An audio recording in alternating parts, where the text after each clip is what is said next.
Gracias, amigos. Bueno, antes que nada, un saludo a la secretaria Maya, a todo su equipo por este esfuerzo, este gran esfuerzo, este gran curso.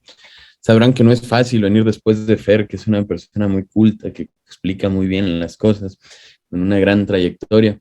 Somos amigos desde hace muchos años, desde que íbamos en la preparatoria. Como bien dijo él le tocó convivir con mi papá y todo eso, y pues él sigue siendo un año mayor que yo lo era entonces, y hoy todavía lo es. Esto de, y nos conocimos desde, ahora sí que desde la misa de Tlacoquemécatl y desde los maristas. En fin, pues como les dijo ahorita Rubén, el libro del que les voy a hablar, del que les voy a platicar, yo lo compilé junto con mi hermano. Es un libro que salió para el 10º aniversario de la muerte de mi viejo.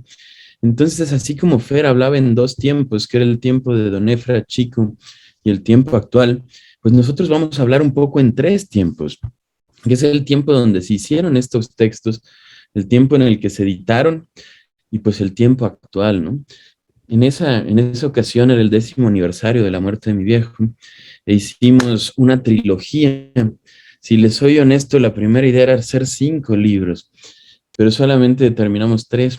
El primero se llama Más allá de la política, que es un libro de textos no políticos, irónicamente, donde vienen cosas más literarias.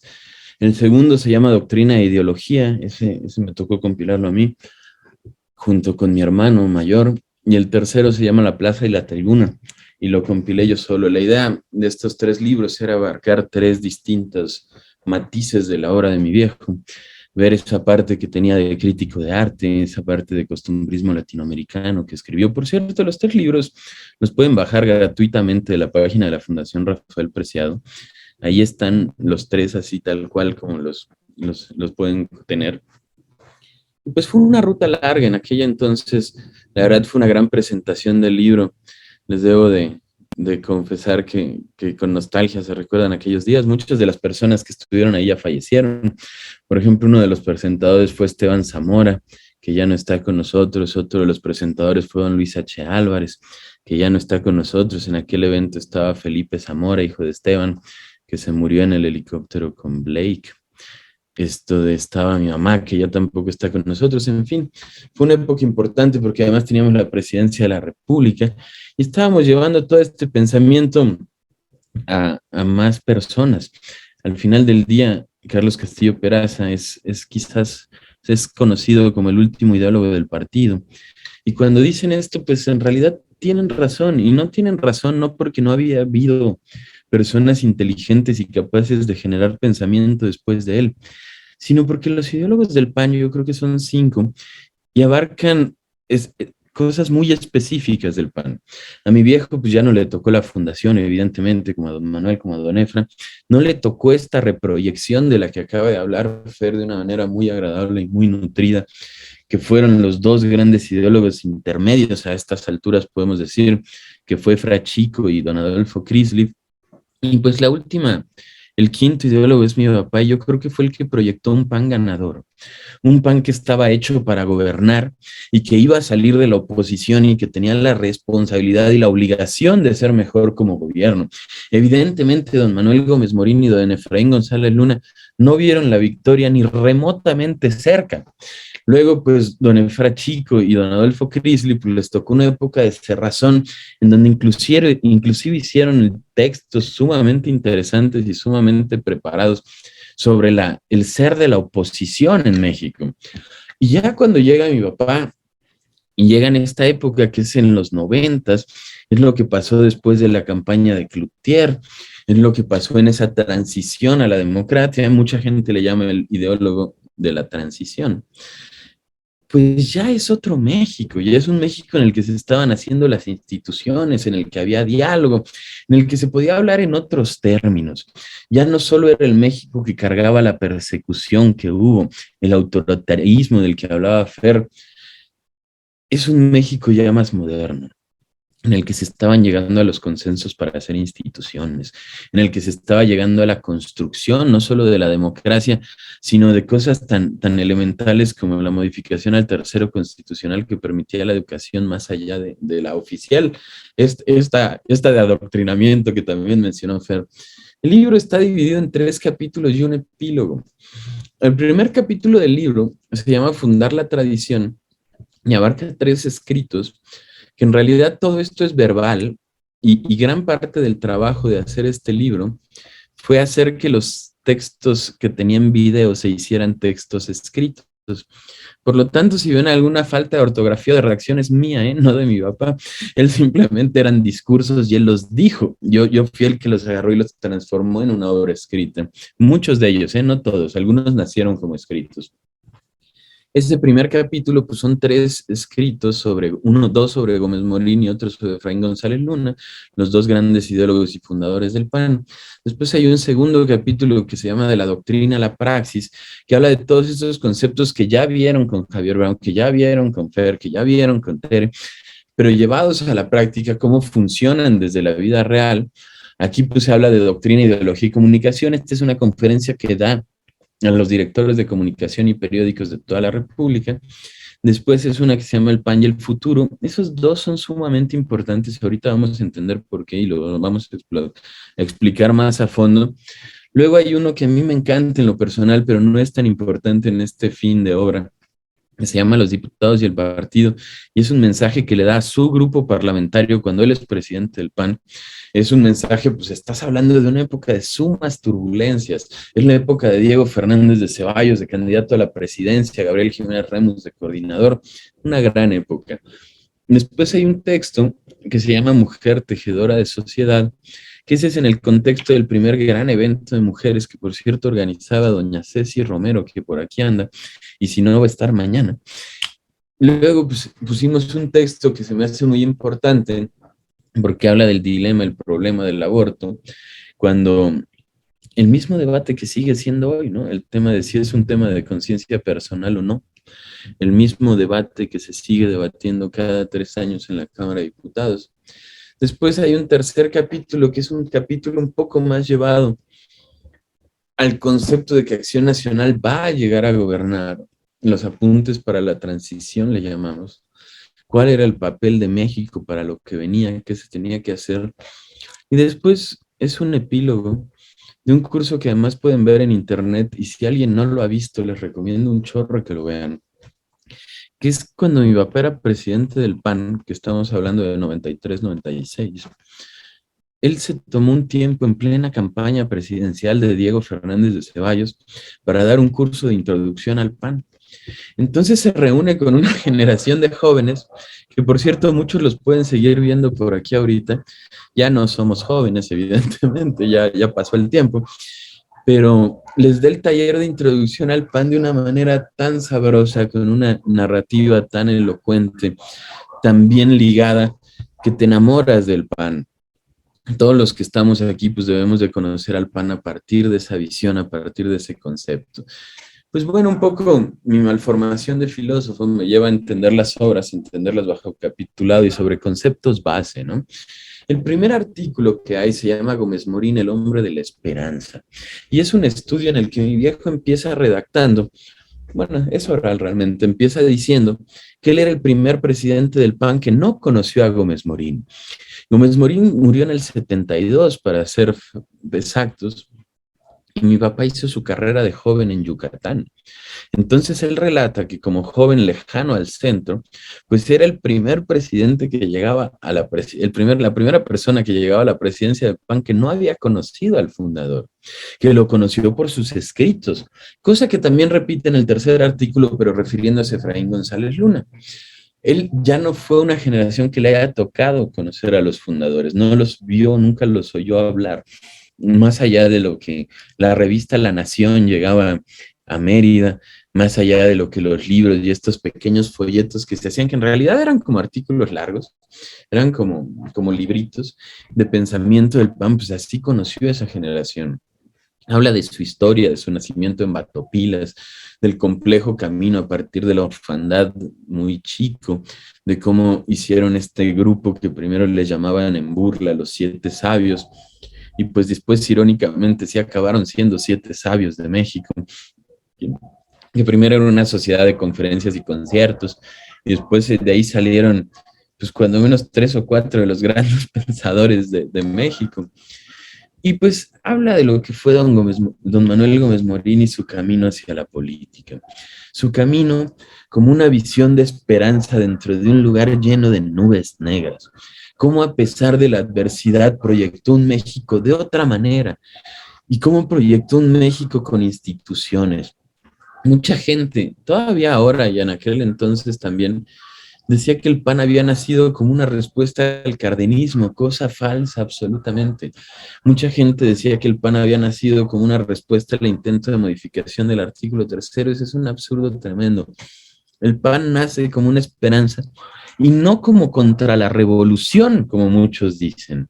Gómez Morín tenía la visión de que se tenía que institucionalizar la revolución, que había acabado la época destructiva de la revolución, o sea, la guerra. Él se asumía como la generación de 1915, donde hace este estudio del dolor evitable, que es precioso, que pues si quieren ser consejeros tienen que haberlo leído, es básico, es un texto basiquísimo. Y pues él ve un México que tiene que convertir los anhelos de la revolución en instituciones. Si lo quieren entender de una manera un poco más clara y llana, pues si decían tierra y libertad, uno de los lemas de la revolución, pues tenían que inventar una institución que repartiera la tierra. Le hace la Secretaría de la Reforma Agraria. Si decían sufragio efectivo, no reelección, pues tenían que inventar una institución que llevara ese deseo, que llevara esa virtud de la democracia a términos reales. Eso tardó un poco más en tenerse. Y así cada búsqueda de la revolución, pues hacer la institución. En el texto viene una de las citas más bonitas que he leído de Manuel Gómez Morín, y es una de don Miguel Estrada Iturbide, otro de los fundadores del PAN. Y ahí dice: amó todo lo que merece ser amado, la verdad y la libertad, la justicia y el derecho, la rectitud y la lealtad, el decoro, la responsabilidad, el trabajo hasta la fatiga, la dramática sinceridad consigo mismo, la suficiencia para todos, el desarrollo integral, la paz, el hogar, la familia, la amistad sincera. Amó a México visceralmente, lo amó en su realidad total, en sus luces y en sus sombras, en sus aciertos y en sus desvíos, en sus dones y en sus carencias, en sus miserias mismas. Lo amó no aislado, sino incierto, de su estirpe hispanoamericana, en la comunidad de todos los pueblos, lo amó inmerso en la formidable devenir de la historia. Él jamás negó lo mal que se estaba.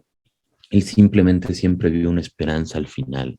Y el partido que fundó Gómez Morín es y tendrá que ser el partido de la esperanza. De eso habla el primer texto de este libro. El segundo texto se llama Gómez Morín, legislador ciudadano, y se da en el contexto de la presentación de una obra en la Cámara de Diputados sobre Gómez Morín, en donde se abre por primera vez el Fondo de Cultura Económica y se hace una obra sobre Gómez Morín.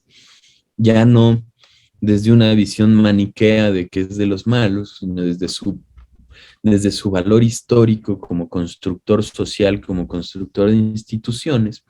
Y aunque Gómez Morín jamás alcanzó una curul, o sea, no fue diputado nunca, habló en la Cámara de Diputados defendiendo su victoria, pero hicieron hasta lo imposible para que no llegara y no llegó. Sin embargo, fue un legislador silencioso, un legislador ciudadano, un legislador que sin tener curul hizo una gran cantidad de leyes e instituciones que algunas permanecen incluso hoy vigentes. Por ejemplo, don Manuel Gómez Morín hizo la ley del Banco de México, hizo la ley de títulos y operaciones de crédito, hizo parte de la estructura de la Secretaría de Hacienda, hizo toda la estructura jurídica del Seguro Social, hizo incluso obras que van más allá de las instituciones nacionales, como puede ser la estructura del TEC de Monterrey. Él fue parte de la generación de todo eso, y otra serie de instituciones. Básicamente de eso habla ese segundo texto, de cómo era necesario que la cultura tuviera una política, que se viera más allá de la inmediatez y se viera que a partir de la legislación se hacían las instituciones, que ahí se generaban. El tercer texto del libro habla sobre Efraín González Luna y lo llama la reivindicación social. ¿Por qué lo llama así? Porque entonces, o sea, en los 90 y a la fecha, siempre ha existido digamos, leyenda urbana de que los dos fundadores del PAN representan dos polos distintos ideológicos, que don Manuel Gómez Morín, heredero de la tradición liberal, liberal auténtica, no libertina ni de estas cosas, liberal tipo los franceses, de libertad de prensa, libertad de cátedra, libertad de expresión, el de las libertades, ¿no? Y don Efraín González Luna, que pues fue uno de los católicos más prominentes de su tiempo, de esos que daba conferencias internacionales con personas de la talla de Munier o Maritán, era como en la parte conservadora. Y en este texto pues hace un estudio bastante profundo sobre cómo eso no es del todo cierto. Si bien don Efraín González Luna no juzga la revolución en su texto, sobre todo El hombre y el Estado, de la misma manera optimista como la veía don Manuel Gómez Morín, sí entiende que la revolución tiene una validez para cambiar ciertos aspectos y pasar una época institucional, como en su texto La Nación y el Rey. Bueno, hay varios textos de él donde dice todos estos temas, ¿no? Don Efraín, además, pues le da un matiz diferente, simplemente esto mismo. Habla de un Estado auténtico y habla de que la verdadera representación, para tener un Estado realmente auténtico se necesita tener una verdadera representación, una sin fraude, una sin violencia, que no responda a pues, visiones maniqueas ni mucho menos a versiones violentas de la llegada al poder. También don Efraín González Luna, papá de don Efraín González Morfín, quien ahorita explicó Fer, pues habla de cómo a partir de la guerra cristera se hace la inhibición política del pueblo católico. Y esto es algo que la verdad no es un tema que yo vaya a defender ni hablar de más, porque pues no es una bandera que ahorita tenga caso decir, pero es bien interesante la forma en que describe cómo se aleja cómo se aleja la política de la religión en México para inhibir el poder político del pueblo católico. ¿A qué se refiere con esto y a qué nos referimos todavía hoy? Hay 4 países en el mundo, solo 4, que tienen una división de iglesia-estado radical y son Turquía, Uruguay, México y Francia. En esos 4 existe una total división. En otros países, así como Alemania, pues existe la democracia católica, ¿no? La democracia cristiana. Existen diferentes versiones de la política a partir de una visión más católico-cristiana. Y al final del día, pues no existe este falso dilema de si pueden tener o no participación. En Estados Unidos pues digamos los sacerdotes, porque aunque ahí la mayoría es protestante, y son más bien como pastores, son incluso candidatos y participan electoralmente. Aquí en México, además es bien chistoso porque en realidad los que están censurados no es la religión en sí, son los católicos, porque yo he visto diputados que son sacerdotes o bueno, pastores protestantes, y pues al final del día nadie les dice nada, pero los católicos sí no pueden. Y eso viene incluso en la Constitución. Y el año pasado se hizo una primera sanción a un sacerdote por decir una opinión sobre un candidato en Mexicali, por cierto, una candidata del PAN. Pero bueno, habla de cómo inhibieron a la Iglesia Católica, al pueblo católico en la participación política, cosa que es totalmente cierta. De ahí nos vamos a ir al segundo capítulo. De aquí voy a tomar un poco más de tiempo para explicar este primer texto. Este texto se llama Doctrina, Ideología y Comunicación. Este texto mi viejo se lo da a personas que no son panistas. Se los da a directores de prensa, a periodistas, a columnistas. Entonces tiene que partir de explicar qué son ciertos conceptos que seguramente les van a preguntar en su examen. Por ejemplo, ¿qué es doctrina?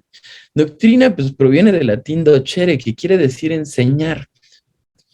Doctrina es la filosofía para ser enseñada. Es un reducto de la filosofía que te sirve para explicar la filosofía. El PAN tiene una doctrina. ¿Qué son principios? Principios son afirmaciones a partir de las cuales se pueden hacer otras afirmaciones.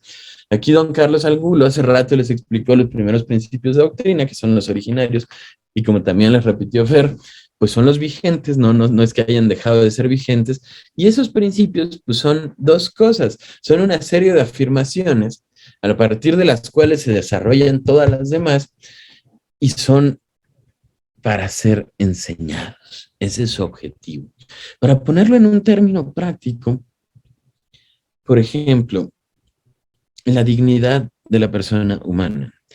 El PAN está a favor o en contra de que haya un medio ambiente más sano. Entendiendo la filosofía para ser enseñada el principio de que creemos en la dignidad de la persona, un desarrollo óptimo de la persona requiere un medio ambiente sano. Entonces vamos a estar a favor de esa propuesta, porque es un medio ambiente para el mejor desarrollo de la persona. Así se aplican los principios a la realidad. Luego, pues el principio de doctrina propio del PAN es la idea principal u originaria para ser enseñada. Aquí pues les hablaron de los pilares del humanismo, después les hablaron de los primeros principios, ahorita Fer les mencionó cómo se incluyeron principios tan importantes como democracia y familia en la primera proyección, y hay una segunda proyección que es la de 2002. En la de 2002, encabezados por el presidente Luis Felipe Bravo Mena, un hombre de gran visión, se llamó Desarrollo Humano Sustentable. Y el PAN fue en realidad, yo creo que la primera institución política, si no del mundo, cuando menos de las primeras, que tuvo una plataforma totalmente sustentada en lo que hoy la ONU presume, ¿no? En el desarrollo humano sustentable, en el tema de conservación, de medio ambiente, no agotar los recursos para las siguientes generaciones. Después de los principios de doctrina se sigue la ideología. La ideología es un escalón más abajo de la doctrina y es la respuesta práctica a un problema práctico. La ideología responde a las realidades, la doctrina simplemente es filosófica. ¿Cuántas veces hemos oído estupideces como que estás en contra de nuestra identidad, de nuestra ideología o de nuestra doctrina si haces o no una política pública de pavimentación? Pues eso no tiene nada que ver con ninguna de las dos. Ese es un asunto de recursos materiales. Hacerlo, desde luego que es algo que va con los principios del PAN a partir de que la persona se pueda desarrollar en un lugar más óptimo, como con banquetas, como con calles sin baches, pero no es una cosa que se pueda decir doctrinal. Las aplicaciones ideológicas son las aplicaciones que ya se dan en las leyes, que ya se dan en las políticas públicas, pero van un poco más allá, más a lo práctico que lo doctrinal. ¿Cuáles son los principios más importantes para Carlos Castillo Peraza? Pues el primero es la eminente dignidad de la persona humana.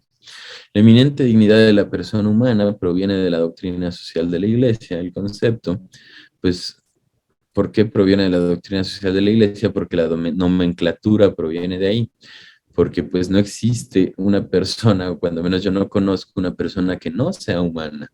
Pero para la doctrina social de la Iglesia sí hay personas no humanas. Y hay dos tipos de personas que no son humanas, y son la persona divina, que es Dios, y es la persona angélica, que son los ángeles. Pero para fines prácticos, pues la dignidad de la persona. Bueno, también los contadores podrán decir que hay persona física y persona moral, pero pues no estamos hablando de eso. Lo más importante es la eminente dignidad de la persona.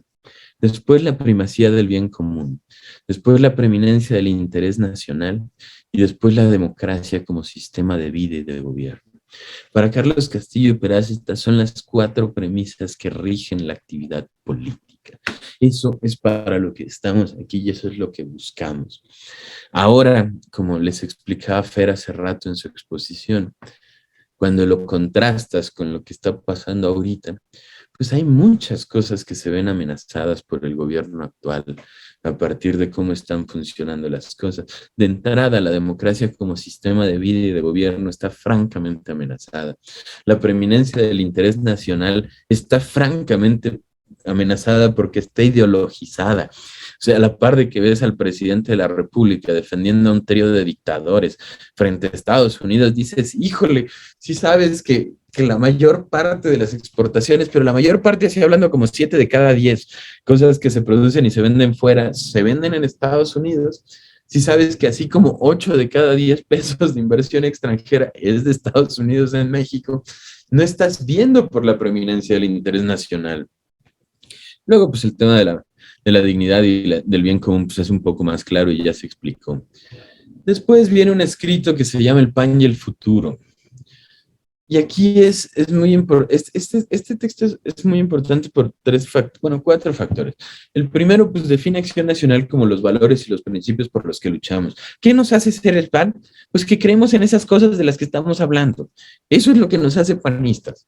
O sea, si no creyéramos en eso, no eres panista. Y si no crees en eso, pues no eres panista, compadre. O sea, así de simple. Si tú no crees en esos principios, si tú crees que es más importante, así como el colectivismo u otro tipo de cosas, pues no eres de aquí. Tú tienes otra visión. Por ejemplo, no vas a oír palabras aquí normalmente como progresismo y ciertas cosas así, porque eso responde a principios de otras virtudes, de otras vertientes. En fin. Segundo, habla de la sociedad civil, que es algo bien importante actualmente porque habla de salvar a la política de la sociedad civil. Hoy en día estamos viviendo ese mismo dilema, ese mismito dilema. ¿A qué me refiero con eso? Cuando oímos hablar de los independientes, es eso, es la informalización de la política. Cuando oímos que la sociedad civil organizada tiene más autoridad moral que los políticos, es una falacia.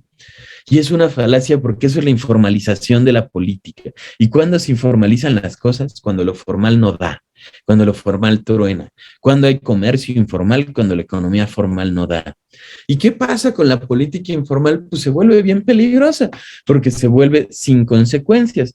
¿A quién le está cobrando a quién le cobra el pueblo de Nuevo León el mal gobierno del Bronco?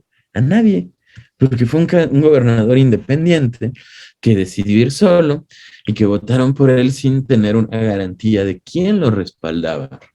Lo mismo pasa con la sociedad civil. Mi viejo lo dice en este escrito. Dice que suele resultar bastante irresponsable a la hora de poner las cuentas.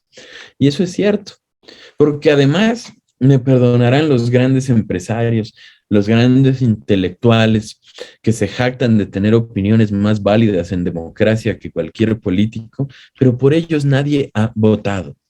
Este partido se ha constituido por los votos de la gente y eso le da la autoridad para poder tener una opinión en la palestra.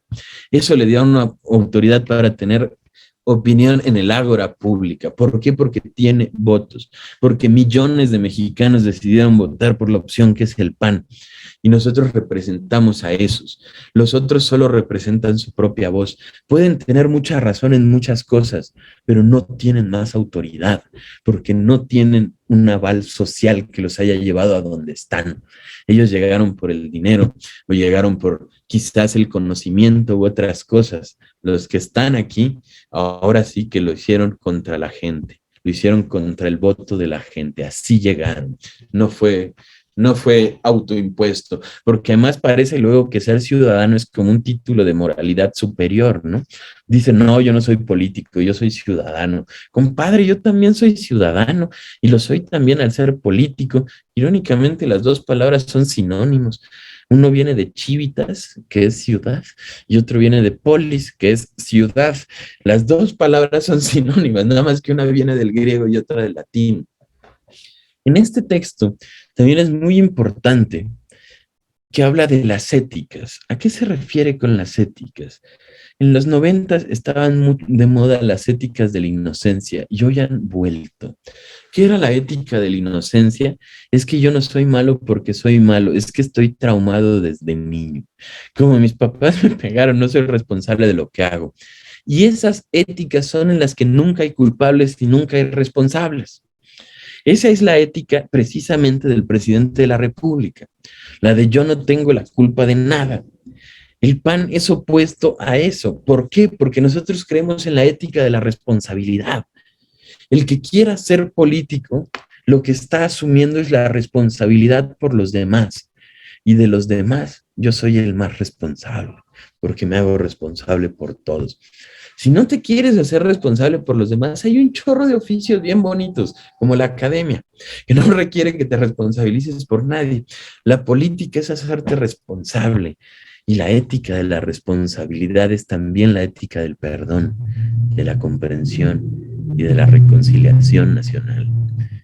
En este texto mi viejo es muy claro que cuando lleguen al poder van a tener que hacer perdón y reconciliación nacional porque si no, simplemente van a seguir unas persecuciones vamos a tener que dejar un poco en el olvido, en la comprensión, para poder ver hacia adelante y no gobernar mirando el retrovisor. Eso es justo lo que vivimos en negativo. Hoy se gobierna mirando el retrovisor, hoy se habla más de Calderón que de futuro, hoy se habla más de lo que se hizo que de lo que se va a hacer. Hoy es un gobierno fallido. De ahí, todos estos conceptos de este primer texto son importantísimos. Luego pues, viene este texto que yo les digo que a mí me gusta mucho en lo particular porque es un texto en el que le habla a sus diputados que van saliendo. Era coordinador don Gabriel Jiménez Remus. Y habla de un chorro de conceptos básicos para la diputación y habla que la esencia del poder es la autoridad. ¿Por qué? Porque el poder, cuando lo da la autoridad, el poder se mantiene. Cuando el poder lo da la fuerza, solamente lo da lo que dure el cargo. La autoridad es la buena reputación sostenida por el tiempo. Por ejemplo, Diego Fernández de Ceballos tiene autoridad. No tiene ningún cargo, no es diputado, no es senador, no es gobernador, no es dirigente de partido, pero su voz pesa porque tiene autoridad, porque cuando habla se escucha y porque tú crees en lo que dice, porque tiene una autoridad. De ahí viene un texto que se llama La mujer tejedora de la sociedad, en donde hace un análisis de la función de la mujer en política y cómo ha ido creciendo. Ese es un texto que puede ser complicado en la actualidad. Yo honestamente no ahondaría mucho porque ahorita vivimos en un mundo con otro tipo de identidad sobre estos temas. Sin embargo, es importante entenderlo porque la evolución política de la mujer va de la mano con la historia de Acción Nacional. Acción Nacional es realmente quien abrió los espacios para las mujeres, quien hizo todo lo necesario, de hecho desde su fundación. Acción Nacional se funda en el 39 y aunque no eran miles, sí había mujeres en la Asamblea Fundacional y sí tenían derecho a voto y sí tenían derecho a participación.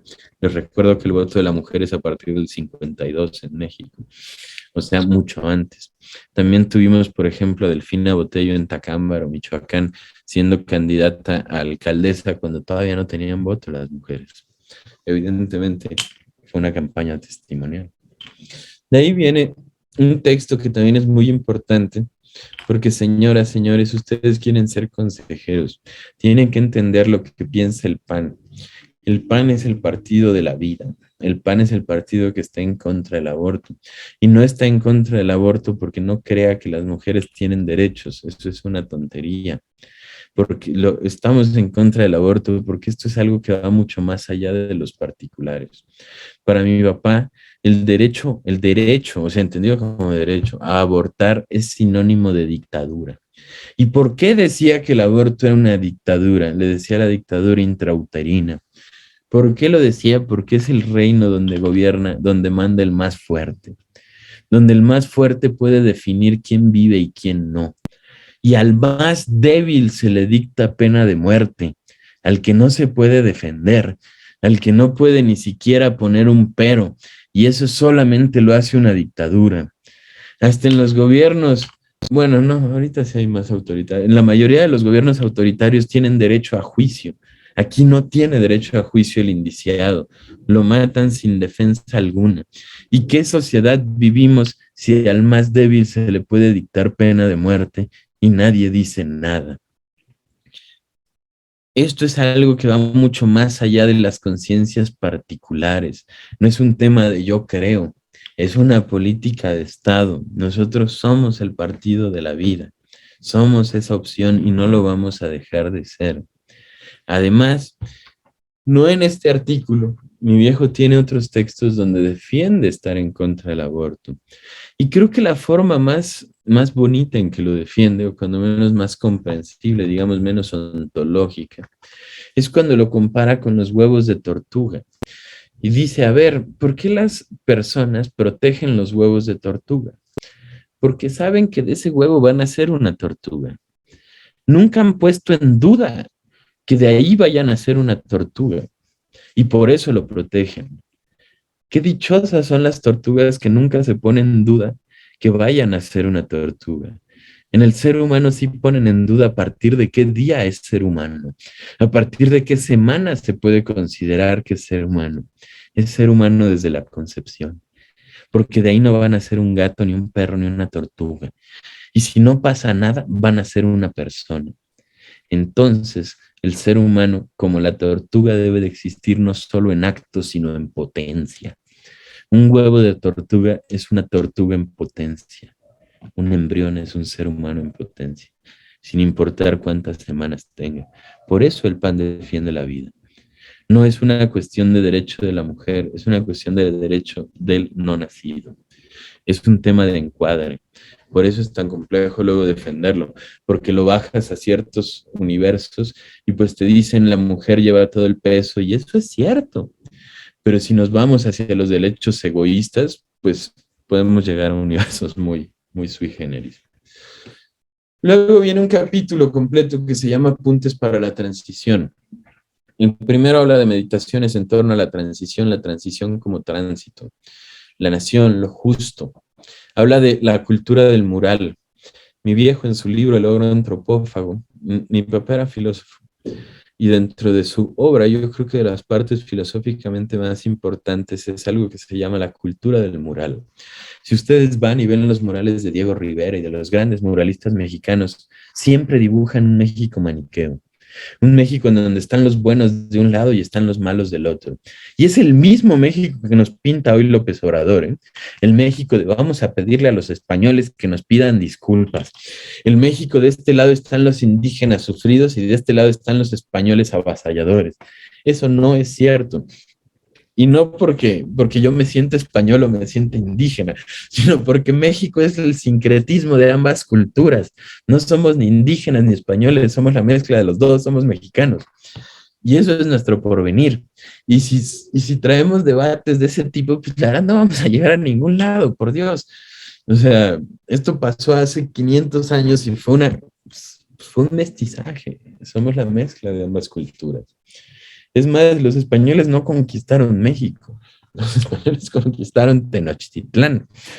Y es más, los españoles no conquistaron Tenochtitlán porque España tampoco existía. En todo caso, Castilla y Aragón conquistaron Tenochtitlán. O sea, todo el concepto está mal cuando lo ves desde este punto de vista del mural maniqueo. Si queremos hablar de nación, de país, tenemos que saltar esas cosas. No podemos ver lo que nos divide, tenemos que ver lo que nos une. Otro texto que es muy importante es uno que se llama El papel del gobierno de cara al México del siglo XXI. Una vez más, mi viejo era filósofo y en este texto él habla del tiempo y creo que el concepto del tiempo es importantísimo porque dice, se puede medir la bondad, o sea, qué tan bueno es un gobierno en términos del tiempo que hace perder por negligencia o por ineficiencia, por estupidez o por malevolencia. O sea, un gobierno es mejor en medida de que no le quite el tiempo a los ciudadanos. Tú tienes un buen gobierno cuando no le quitas el tiempo a la gente.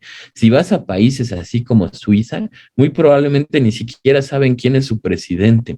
¿Saben por qué? Porque no les está quitando el tiempo, porque las cosas funcionan, porque cuando las cosas funcionan no necesitas mucho más.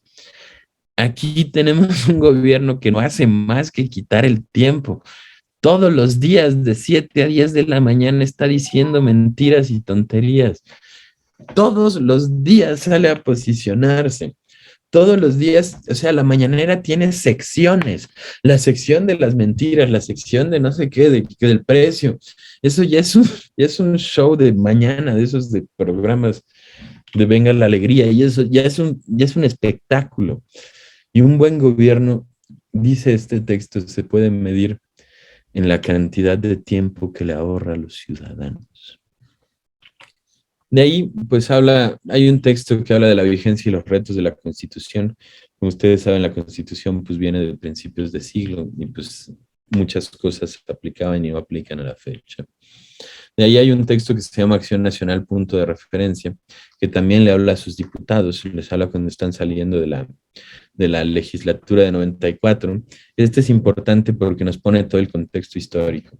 Hace un ratito les explicaban a Efraín González Morfina, a partir de su contexto histórico, los hippies, todo el 68, desde la Revolución de Cuba a finales de los 50. El contexto histórico del 94 es el contexto que todavía seguimos pagando en México. A ver, acuérdense qué pasó en el 94. En el 94 salió el ZLN, se levantó en guerra el 1 de enero del 94. En el 94 fue el primer debate televisado entre candidatos a la presidencia de la República. En el 94 mataron a Colosio. En el 94 mataron a Ruiz Massieu. En el 94 hubo elección presidencial, la primera y la más competida en la historia de México. La primera con un IFE, digamos, un primer instituto electoral, ya con cierta autonomía, todavía no del todo. El 94 es punto de referencia para todo lo que seguimos viviendo hasta la fecha. Es más, Andrés Manuel López Obrador, su discurso es todo lo que vino a partir del 94, desde el Fobapro y hasta los conceptos de los asesinatos. Es un año importantísimo y ese año Acción Nacional fue punto de referencia para todo. ¿Por qué? Porque supo tomar las cosas como debían ir. Por ejemplo, ¿qué dijo Acción Nacional frente al ZLN? Nosotros no nos vamos a sentar a negociar con enmascarados. ¿Y saben por qué? Porque nosotros llevamos 50 y pico años dando la cara por nuestras ideas para que llegue alguien que no sé ni quién es a pedir algo enmascarado. Nosotros hemos puesto la cara valientemente contra un régimen autoritario por más de 50 años para que llegue alguien enmascarado y sin saber ni con quién estás hablando busque algo, ¿no? De ahí, ya para terminar esta exposición, pues viene el epílogo, que es el curso de introducción al PAN. Yo sí les recomiendo, si no lo quieren leer, que lo busquen en YouTube, está en el canal de la Fundación. Es un curso completo, dura como 1 hora, y es un recorrido por las ideas del PAN. Él empieza diciendo, yo no voy a hablarles de fechas y de nombres, voy a intentarles decir los menos posibles, pero les voy a decir qué hace al PAN PAN. Lo primero es que es un partido. Ser un partido es reconocerse parte de algo. ¿Por qué es importante decir que es un partido y es una parte de algo? Porque el PAN se fundó en 1939. Y en 1939 había otra parte de México que se sentía el todo, que se sentía gobierno, se sentía oposición, se sentía todo. Pero nacieron una serie de mexicanos muy responsables, ciudadanos muy responsables, que dijeron, oye, espérate, tú no eres el todo, ¿eh? Tú eres una parte y yo soy otra parte. Y me vas a tener que empezar a respetar como otra parte que no piensa como tú. Por eso el PAN nace como partido. El PAN nace plural. ¿Por qué decimos que nace plural? Porque no nace confesional, no nace siguiendo una religión. Al PAN, a la fundación del PAN, llegan muchos católicos de organizaciones sociales católicas, como la UNEC, la Unión Nacional de Estudiantes Católicos. Vienen los que quedaban todavía de la persecución cristera, del partido católico, si quieren, pero también llegan personas que no profesan la religión católica. Uno de los últimos positivistas de México, Luis de Aragón, estuvo en la fundación del PAN. No es un partido confesional. Una vez le preguntaron a mi viejo si el PAN era católico y él respondió que no. Y le dijeron, pero más del 95% de los integrantes del PAN son católicos. Dice, pues sí, el PAN es un reflejo de México y en aquel entonces el 97, creo que 0.6% de los mexicanos eran católicos. Entonces, pues simplemente es un reflejo de México. No iban a hacer algo ajeno a México de lo que hay. El PAN nace democrático. Y aquí una vez más, ¿por qué es tan importante repetir que nace democrático? Porque nace en el 39 y el 39 era la época de Hitler, era la época de Mussolini, era la época de Franco, de Somoza, de todos los grandes dictadores. Era una época en que la democracia no estaba de moda y el PAN nace contracorriente en su época. Y el PAN nace no confesional, como se dijo. ¿En qué cree el PAN? En algo que se llama humanismo político. Es la filosofía que sigue el PAN. El PAN nace con una filosofía. O sea, el PAN no está buscando ideas que le sirvan. El PAN tiene una serie de ideas a las que él sirve. Para eso es Acción Nacional. Nosotros no nos reunimos para ver qué hacemos, porque sabemos qué hacer nos reunimos, porque sabemos a qué venimos, no para ver a qué venimos. En fin, pues este pequeño recorrido por la historia del libro, Doctrina e Ideología y por sus textos, pues espero que les haya sido de utilidad. Honestamente, pues explicar un libro es divertido porque uno le mete narrativa y anécdotas, pero también es importante leerlo, o sea, también es importante ver un poquito más allá. Les repito que el libro está de forma gratuita en la página de la Fundación Rafael Preciado. Ahí pueden bajarlo. Y pues cualquier pregunta, cualquier duda, pues estoy a sus órdenes o comentarios. Mira, ahí veo a Javier Brown, saludos, hermano. Qué gusto verte. Ahí veo a varios amigos. Ahí está doña Tere Gómez Mon, que además es autora de los libros más importantes sobre Gómez Morín, sus tesis de maestría, de doctorado, todo. Pues la verdad, un lujazo estar aquí. Pues yo les agradezco muchísimo su atención. Si tienen alguna duda o algo, o algo que quieren sumar, pues estoy a sus órdenes.